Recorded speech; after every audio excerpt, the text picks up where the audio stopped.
नमस्कार। आज की इस परिचर्चा में आपका स्वागत है। मैं हूं चंद्रदेव यादव और हमारे विषय विशेषज्ञ हैं डॉक्टर हेमंत कुकरेती, जो दिल्ली विश्वविद्यालय से संबद्ध श्यामलाल कॉलेज में पिछले 22 वर्षों से अध्यापन कर रहे हैं। उन्होंने विश्वविद्यालय स्तरीय अनेक पाठ्यपुस्तकों के लेखन एवं संपादन के साथ साथ हिंदी साहित्य का संपूर्ण इतिहास भी लिखा है। आज हम भक्ति आंदोलन के कवियों की भाषा की चर्चा करेंगे। यह चर्चा 4 प्रकरणों में होगी। पहले प्रकरण में हम भक्ति आंदोलन के कवियों की भाषा के अंतर्गत तुलसीदास की भाषा के विषय में चर्चा करेंगे। दूसरे प्रकरण में हम भक्ति आंदोलन के कवियों की भाषा के अंतर्गत सूरदास की भाषा के विषय में चर्चा करेंगे। तीसरे प्रकरण में हम भक्ति आंदोलन के कवियों की भाषा के अंतर्गत कबीर और जायसी की भाषा के विषय में चर्चा करेंगे। और चौथे प्रकरण में हम भक्ति आंदोलन के कवियों की भाषा के अंतर्गत मीरा और रसखान की भाषा के विषय में चर्चा करेंगे। इस प्रकरण में हम तुलसी के भाषा विधान के विषय में जिन बिंदुओं पर चर्चा करेंगे वे इस प्रकार हैं। तुलसी, लोक से भक्ति तक का सफ़र। तुलसी, ब्रज और अवधि के प्रयोग धर्मी कवि। देशज शब्दों का कुशल प्रयोग। मुहावरे और लोकोक्तियाँ। तुलसी, छंद के कुशल प्रयोक्ता। तुलसी की बिंब योजना। व्यक्ति विशेष का गुणगान। अलंकार विधान।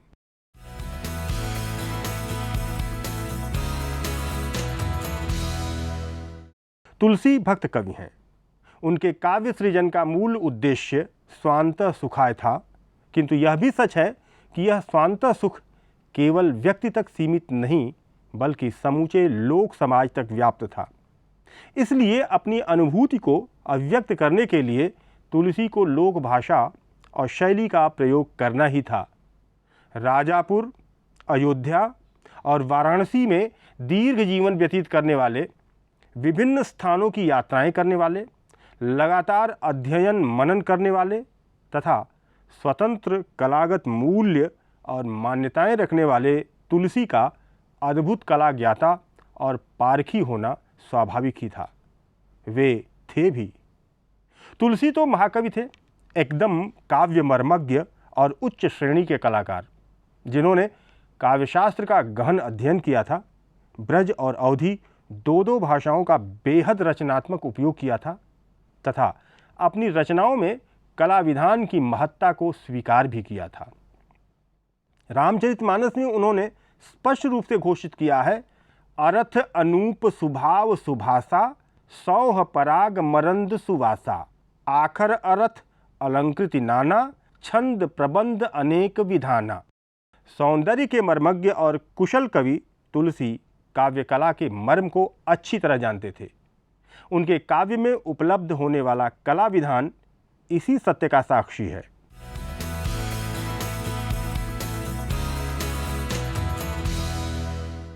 संपूर्ण भक्तिकाल में अकेले तुलसी ऐसे कवि हैं जिन्होंने अपने समय में प्रचलित ब्रज और अवधि दोनों भाषाओं में सृजन किया है।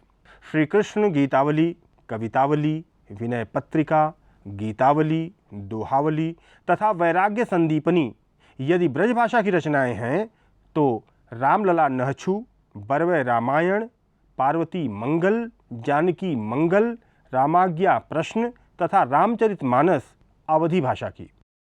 साथ ही साथ स्थान स्थान पर श्लोकों, पदों और मानस के मंगलाचरण की रचना शुद्ध संस्कृत भाषा में की गई है। डॉक्टर श्याम सुंदर दास के शब्दों में गोस्वामी जी का इन दोनों भाषाओं पर समान अधिकार है और उन दोनों में संस्कृत के समावेश से नवीन चमत्कार उत्पन्न कर देने की क्षमता तो अकेले उन्हीं में है।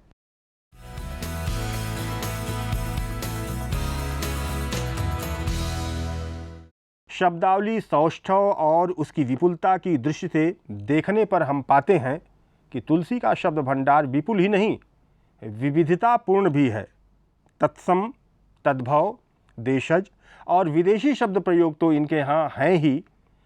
पाली, प्राकृत, अपभ्रंश जैसी पूर्ववर्ती राजस्थानी, गुजराती, मराठी और बंगला आदि प्रांतीय भाषाओं के अरबी, फारसी और तुर्की जैसी विदेशी भाषाओं तथा भोजपुरी, खड़ी बोली तथा छत्तीसगढ़ी आदि हिंदी की दूसरी बोलियों के शब्द भी पर्याप्त मात्रा में मिलते हैं।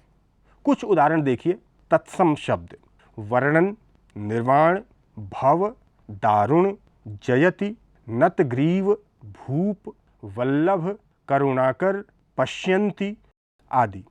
पाली प्राकृत अपभ्रंश आदि शब्द भट्टा, घट्टा, दमकई, कट्ट, खग, जुझ, पब्बय, उर्वी, विद्दरनी, लख, पक्खर, तिक्खन, विपच्छ, डोलही, रघुपति, लखन तथा पब्बय या पब्बत आदि। विदेशी जिसमें अरबी और फारसी और तुर्की के शब्द हैं। गरूर, गुमान, गनी, गरीब, रहम, निवाज, फौज, खसम, कलई, जहान, बख्शीश, गर्दन, ख्वार, हवाले, कहरी, दिरमानी, हलाली तथा सिंसकीन आदि। भोजपुरी शब्द चलू, दिहल, डोला, बिलंद, दलकन, झकझोरा, मरायल, राउर, जहवा आदि। राजस्थानी शब्द दारू, नारी, सारियो, पूजी, खये, मेरा, सारा, म्हाको। गुजराती शब्द जून, लाघे, मूकिए, मांगी, दरिया। बंगला शब्द पारा, खटाई, बैसा। मराठी शब्द पवारो, अवकलत। बुंदेलखंडी शब्द पालबी, जानबी, मानिबी, अरिबा, रहिबो, ल्याबो, सहिबो। देशज या बोली के शब्द सरल, दिहल, सूतल, राउर, लोई, सुआर, बागत, सूप, बरिबंडा, काछिय, भोरेहु, तहवा, दारिका, छमिबो, गेडुआ, दियो तथा चनक आदि। जहाँ वाक्य विन्यास का सवाल है तो इसके बारे में आचार्य रामचंद्र शुक्ल का यह कथन पर्याप्त है। सबसे बड़ी विशेषता गोस्वामी जी की है भाषा की सफाई और वाक्य रचना की निर्दोषिता, जो हिंदी के और किसी कवि में ऐसी नहीं पाई जाती है। गोस्वामी जी के वाक्यों में कहीं शैथिल्य नहीं है। एक भी शब्द ऐसा नहीं है जो पद पूर्त्यर्थ रखा हुआ कहा जा सके। ऐसी गठी हुई भाषा किसी की नहीं है। सर्वत्र वही परिष्कृत गठी हुई सुव्यवस्थित भाषा मिलेगी। लगभग यही स्थिति उक्ति वैचित्र्य और शब्द शक्ति प्रयोग की मिलती है। मानस रूपक इसका उत्तम प्रमाण है। एक बात और, वह यह है कि प्रसंग या रसानुकूल शब्द चयन और उसका प्रयोग। उदाहरण स्वरूप पाली प्राकृत आदि के शब्द जो प्रायः द्वितीय वर्ण प्रधान होते हैं, वीर, रौद्र और भयानक रस स्थलों पर तथा संस्कृतीय शब्द स्तुति, स्तोत्र जैसे भक्तिपरक स्थलों पर प्रयुक्त किए गए मिलते हैं। यहाँ तक कि प्रयुक्त शब्द का पर्याय भी विकल्प का कार्य नहीं कर पाता, क्योंकि अर्थ गांभीर्य प्रयुक्त शब्द रूप में भरा होता है। बेशक यही शब्दों पर पकड़ है।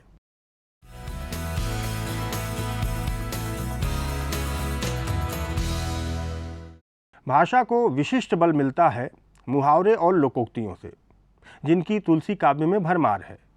इन्होंने कथ्य को सजीव बनाया है, स्वाभाविकता प्रदान की है और उक्ति को प्रभावोत्पादक भी बनाया है।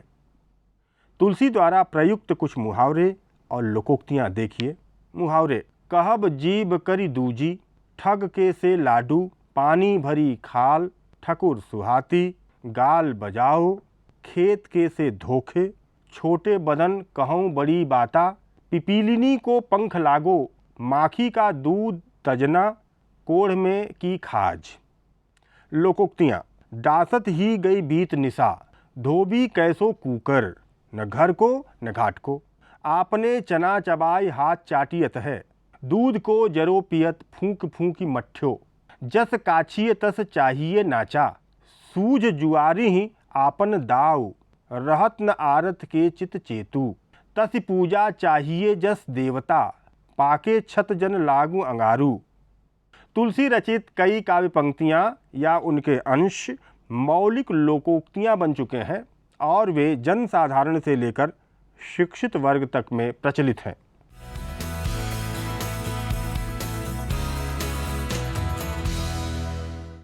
भाव प्रसंग के अनुकूल तुलसी ने विविध प्रचलित छंदों को अपनाया है। दोहा चौपाई रामचरितमानस में, बरवय बरवय रामायण में, पद विनय पत्रिका में, हरिगीतिका पार्वती मंगल जानकी मंगल में, दोहा दोहावली और रामाज्ञा प्रश्न में, गीत गीतावली और कृष्ण गीतावली में, सोहर रामलला नहछु में, कवित्त और घनाक्षरी कवितावली में। इसी के कुछ प्रमाण हैं। अकेले मानस में ही 18 प्रकार के छंदों का प्रयोग कवि की छंद प्रियता और विपुल छंद ज्ञान का परिचायक है। इनमें प्रमुख हैं अनुष्टुप, वसंत तिलका, इंद्र वज्रा, तोटक, भुजंग प्रयात, मालिनी तथा झूलना आदि। लगभग सभी छंद यति गति युक्त, वर्ण आवृत्ति परक तथा मैत्री धर्ममय हैं।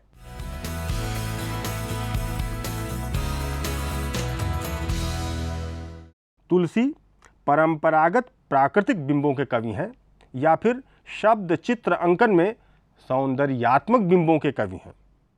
सगुण ब्रह्म को व्यक्त करने वाले बिंब हैं नील सरोरु नीलमणि नील नीरघन श्याम। वे शरीर के विभिन्न अंगों पर दृष्टि डालते हैं तथा उन्हें ग्राह्य बनाने के लिए मानव सुलभ बिंबों का उपयोग करते हैं। उनके यहाँ साधर्म्य के आरोप में भी कुछ चमत्कार दिखाई पड़ता है। पुरुष चित्रों में कुछ बिंबों का उपयोग उन्होंने रामचरितमानस तथा अन्य रचनाओं में किया है। राम का चित्र अधिकांश स्थलों पर ऐसा ही है। तुलसीदास रूप चित्रण पर बल नहीं देते, बल्कि विभिन्न मिथकीय संदर्भों में प्रस्तुत को रखकर उसके ईश्वरत्व की सृष्टि करने में लग जाते हैं। राम जन्म पर कौशल्या द्वारा की गई स्तुति की कुछ पंक्तियों से यह तथ्य उजागर होता है। कह दुईकर जोरी अस्तुति तोरी केहिविधि करऊं अनंता, माया गुण ज्ञानातीत अमाना वेद पुराण भनंता, करुणा सुख सागर सब गुण आगर जहि गावें श्रुति संता, सो मम हित लागी जन अनुरागी भयउ प्रकट श्रीकंता। ये स्तुति की अंतिम 4 पंक्तियां हैं जिनमें रूप चित्रण पर बल दिया गया है। राम के बाल रूप के चित्रण में कवि का ध्यान शरीर की शोभा पर गया है। यह रूप भी अधिकांश उन्हीं बिंबों के उपयोग पर आश्रित है जिनका उपयोग सगुण ब्रह्म का चित्रण करने में हुआ है। बाल रूप को साकार करने के कारण बिंबों के उपयोग में यह अंतर आया हुआ महसूस होता है। काम कोटि छब श्याम शरीरा नील कंज बारिद गंभीरा, अरुण चरण पंकज नख ज्योति, कमल दलन बैठे जनमोती, रेख कुलिस ध्वज अंकुश सोहे, नूपुर धुन सुनी मुनिगन मोहे, कटि किंकिनी उदर क्रय रेखा, नाभि गंभीर जान जय देखा, भुज विशाल भूषण जुत भूरी, हिय हरि नख यति शोभा रूरी, उरि मणिहार पदिक की शोभा, विप्र चरण देखत मन लोभा, कंबु कंठ अति चिबुक सुहाई, आनंद अमित मदन छवि छाई, दुई दुई दसन अधर अरुणारे, नासा तिलक को बरने पारे, सुंदर श्रमन सुचारु कपोला, अति प्रिय मधुर तोतरे बोला, चिक्कन कच कुंचित गभुआरे, बहु प्रकार रच मातु संवारे, पीत झंगुलिया तनु पहिराई, जानु पानी बिचरनी मोहि भाई, रूप सकही नहीं कही श्रुति शेषा, जो जानई सपने जही देखा। यह एक संपूर्ण बिंब है। आलंबन और आश्रम के रूप चित्रित करते समय भी तुलसी सौंदर्य की अतिशयता को ही व्यंजित करने के लिए बिंबों वाली शब्दावली एवं व्यंजना कौशल का उपयोग करते हैं।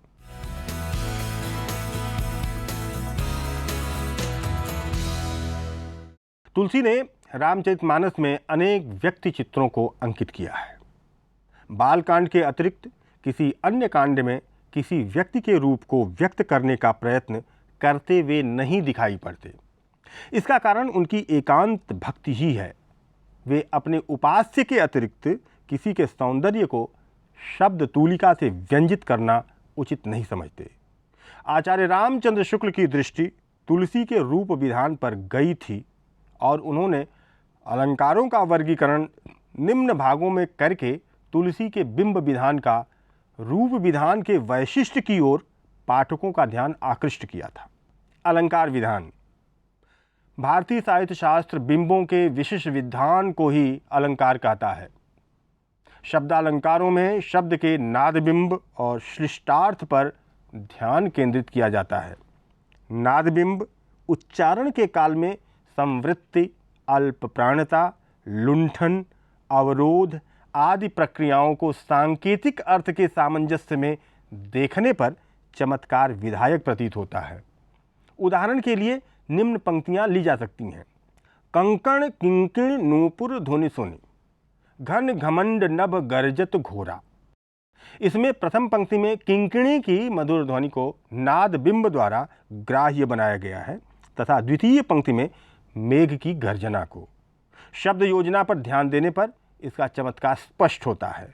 प्रथम पंक्ति में प्रत्येक शब्द के अनुसार अनुनासिक व्यंजनों का उपयोग हुआ है। ये मधुर ध्वनि को व्यंजित करते हैं।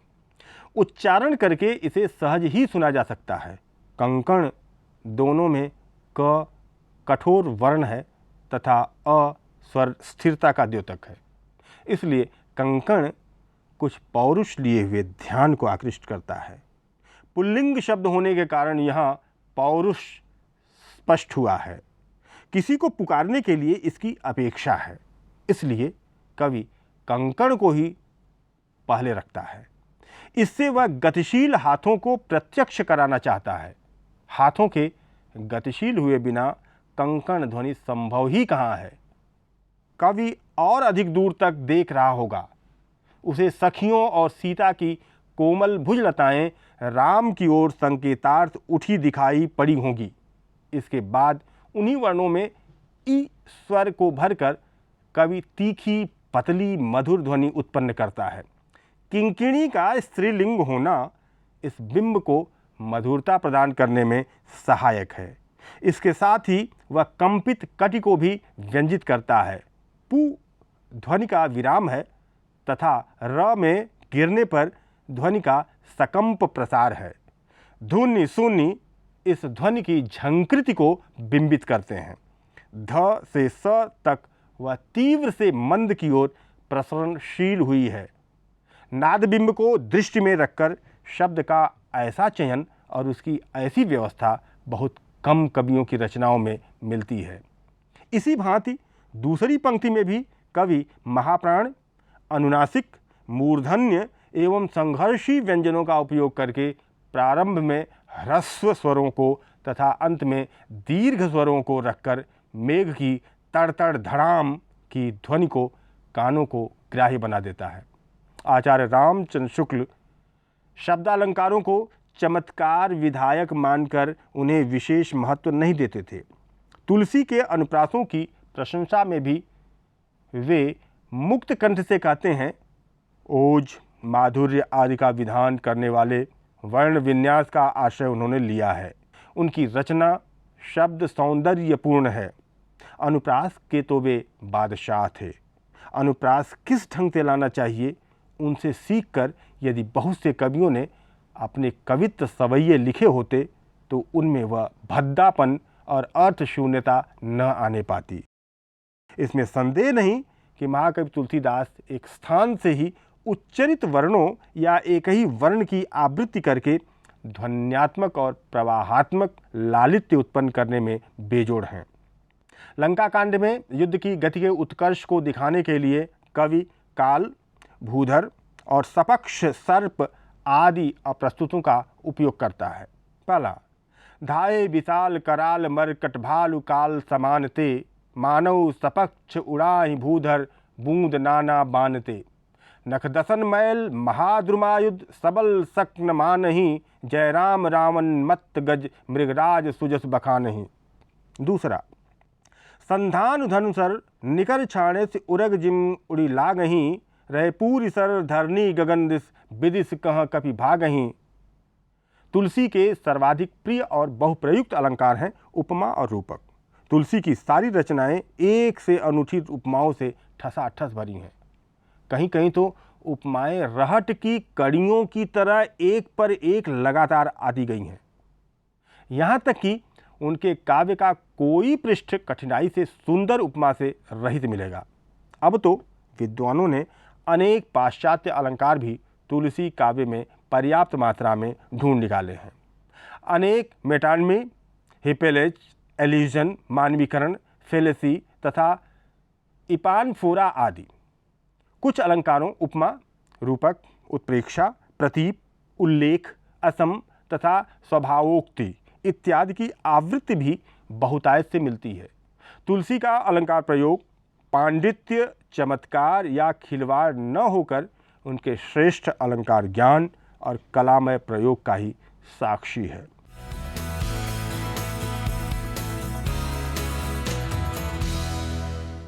वैदिक और पौराणिक परंपराओं में आकाश, भूमि, नक्षत्र, देवता आदि से संबंधित अनेक मिथकीय बिंब भारतीय कवियों को परंपरा से प्राप्त हैं। इनका उपयोग वे करते हैं तथा इनसे संबद्ध भावों को सहज उजागर करने के साथ इन्हें नए संदर्भों में रखकर नया जीवन भी देते रहे हैं। तुलसी ने भी परंपरागत मिथकीय बिंबों का अत्यंत सशक्त और प्रभावशाली प्रयोग किया है। यहाँ तक कि रामचरितमानस के अधिकांश पात्र मिथकीय तत्व में अनुप्राणित हैं। एक उदाहरण देखिए। चिक्करई दिग्गज डोलमय गिरिलोल सागर खर भरे, मन हर सब गंधर्व सुरमुनि नाग किन्नर दुक्टरे, कटकटहि मरकट बिकट भट बहु कोट कोटिन धावहीं, जय राम प्रबल प्रताप कौशल नाथ गुणगन गावहीं। सही सक्न भार उदार अयपति बार बारई मोहई, गह दसन मणि फनी कमट पृष्ठ कठोर सो किम सोहई, रघुबीर रुचिर प्रयाण प्रस्थित जानि परम सुहावनी, जनु कमट खर पर सर पराय सो लिखत अविचल पावनी। यहाँ दिग्गज, गंधर्व, सुर, नाग, किन्नर, अहिपति और कमठ बिंब ही हैं, जिनका उपयोग कवि ने प्रभाव उत्पन्न करने के लिए किया है। प्रकृति चित्रण वाले ऐन्द्रिक बिंबों का उपयोग पात्रों एवं वातावरण के चित्रण में प्रधान रूप से हुआ करता है। रामचरितमानस में तुलसी प्रकृति के अनेक बिंबों का उपयोग करते दिखाई पड़ते हैं। उत्तरकांड में कवि अपने आदर्श आश्रम का वर्णन थोड़ा मिथकीय बिंब का सहारा लेते हुए ऐन्द्रिय बिंबों में से भी नेत्र बिंबों के माध्यम से करता है। गिर सुमेर उत्तर दिस दूरी, नील शैल एक सुंदर भूरी, तासु कनकमय शिखर सुहाए, चारि चार मोरे मन भाए, तिन पर एक एक बिटप विशाला, बट पीपर पाकरी रसाला, शैलो परिसर सुंदर सोहा, मनि सोपान देख मन मोहा, शीतल अमल मधुर जल, जलज विफल बहुरंग, कूजत कलरव रसगन, गुंजत मंजुल भृंग। दूसरी ओर नगरों के चित्रण में तुलसी ने कभी कभी ऐसे बिंबों का उपयोग भी किया है जो कल्पना प्रसूत या मिथकीय बिंब से संबंधित हैं। जनकपुर में नगर और राम के मंडप का चित्रण इसी प्रकार का है तथा उत्तरकांड में भी चित्रण अति यथार्थ और यथार्थ दोनों प्रकार के बिंबों की योजना से हुआ है। पहला, अति यथार्थ बिंब। जात रूप मनि रचित अटारी, नाना रंग रुचिर गच ढारी, फरचौं पास कोट अति सुंदर, रचे कंगूरा रंग रंग बर, नवग्रह निकर अनीक बनाई, जनु धेरी अमरावती आई, मैबौ रंग रचित गज कांचा, जो बिलो की मुनिबर मन साचा, धवल धाम ऊपर नभ चुंबत, कलश मनहु रवि शशि दुति निंदत, बहुमनि रचित झरोखा भ्राजई, गृह गृह प्रतिमनि दीप बिराजई, मणि दीप राजई भवन भ्राजई, दे हरि विद्रुम रची, मणि खम्ब भीति बिरंचि बिरचि, कनक मणि मरकत खची, सुंदर मनोहर मंदिरायत, अजिर रुचिर फटिक रचे, प्रति द्वार द्वार कपाट फरट, बनाई बहु वज्रन खचे। दूसरा, यथार्थ बिंब का उपयोग। उत्तर दिश सरजू बह निर्मल जल गंभीर, बांधे घाट मनोहर स्वल्प पंक नहीं तीर, दूर फराक रुचिर सो घाटा, जह जल पियई बाज गज ठाटा, पनिघट परम मनोहर नाना, तहाँ न पुरुष करहीं स्नाना, राजघाट सब्बिद सुंदर बर, मज्जई तहाँ बरन चारियु नर, तीर तीर देवन के मंदिर, चहुदिस तिन के उपवन सुंदर, कहूँ कहूँ सरिता तीर उदासी, बसई ज्ञान रत मुनि सन्यासी, तीर तीर तुलसिका सुहाई, बृंद बृंद बहु मुनिन लगाई।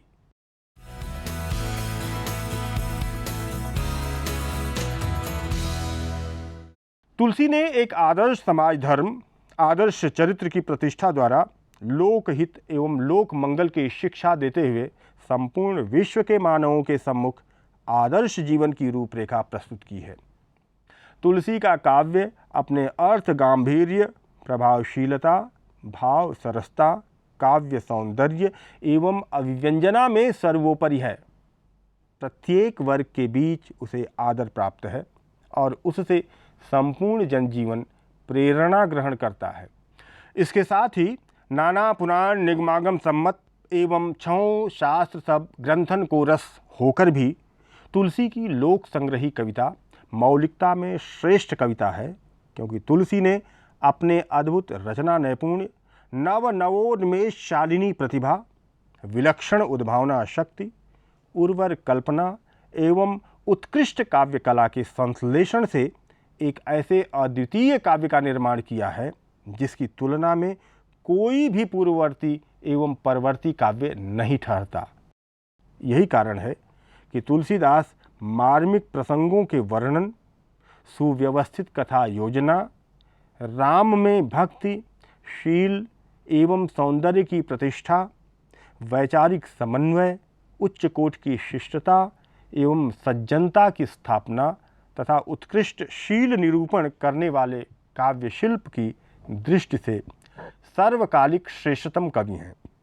तुलसी बेशक हिंदी के ऐसे कवि हैं जिनसे कई काव्य पीढ़ियों के कवियों ने कविता करना सीखा।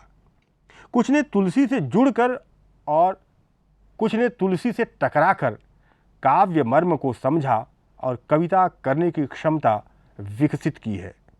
तुलसी ने प्रबंध और मुक्तक दोनों ही काव्य रूपों को अपनाया था। यदि उदारता से कहें तो प्रबंधोन्मुख मुक्तक काव्य रूप भी इनमें आसानी से देखा जा सकता है, खासकर छोटी कृतियों में।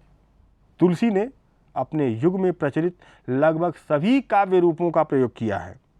आचार्य रामचंद्र शुक्ल के अनुसार ये 5 हैं: वीर गाथा कालीन छप्पय पद्धति, भक्ति काव्य वाली गीत पद्धति, रीति काल में मुख्यता धारण कर लेने वाली कवित्त सवैया पद्धति, नीति काव्य धारा वाली दोहा सूक्ति पद्धति और प्रबंध पद्धति, खासतौर से तुलसी सतसई आदि में। संपूर्ण भक्ति काल में अकेले तुलसी ऐसे कवि हैं जिन्होंने अपने समय में प्रचलित ब्रज और अवधी दोनों भाषाओं में सृजन किया है। श्री कृष्ण गीतावली, कवितावली, विनय पत्रिका, गीतावली, दोहावली तथा वैराग्य संदीपनी यदि ब्रजभाषा की रचनाएं हैं तो रामलला नहचू, परवय रामायण, पार्वती मंगल, जानकी मंगल, रामाज्ञा प्रश्न तथा सर्वाधिक प्रसिद्ध रचना रामचरितमानस अवधी भाषा की। यही नहीं, स्थान स्थान पर स्तोत्रों, पदों और मानस के मंगलाचरण की रचना शुद्ध संस्कृत भाषा में की गई है। डॉक्टर श्याम सुंदर दास के शब्दों में उल्लेखनीय यह भी है कि गोस्वामी जी का इन दोनों भाषाओं पर समान अधिकार है और उन दोनों में संस्कृत के समावेश से नवीन चमत्कार उत्पन्न कर देने की क्षमता तो अकेले उन्हीं में है। तुलसी काव्य का कलापक्ष अत्यंत विस्तृत और विपुल तो है ही, वह नाना काव्यशास्त्रीय गुणों से परिपूर्ण भी है। वह तुलसी का ही नहीं, समूचे भक्ति युग का प्रतिनिधित्व करता है तथा अपने आप में अनेक विशिष्टताओं से युक्त होने के कारण भारतीय कविता की उपलब्धि है। यही उसका सबसे बड़ा महत्व है। आज के इस प्रकरण में हमने जिन बिंदुओं पर चर्चा की वे इस प्रकार हैं: तुलसी, लोक से भक्ति तक का सफ़र; तुलसी, ब्रज और अवधि के प्रयोग धर्मी कवि; देशज शब्दों का कुशल प्रयोग; मुहावरे और लोकोक्तियाँ; तुलसी, छंद के कुशल प्रयोक्ता; तुलसी की बिंब योजना; व्यक्ति विशेष का गुणगान; अलंकार विधान। दूसरे प्रकरण में हम भक्ति आंदोलन के कवियों की भाषा के अंतर्गत सूरदास की भाषा के विषय में चर्चा करेंगे। अब हम अपनी चर्चा को यहीं पर समाप्त करते हैं। आपकी सलाह और प्रश्न हमेशा आमंत्रित हैं। नमस्कार।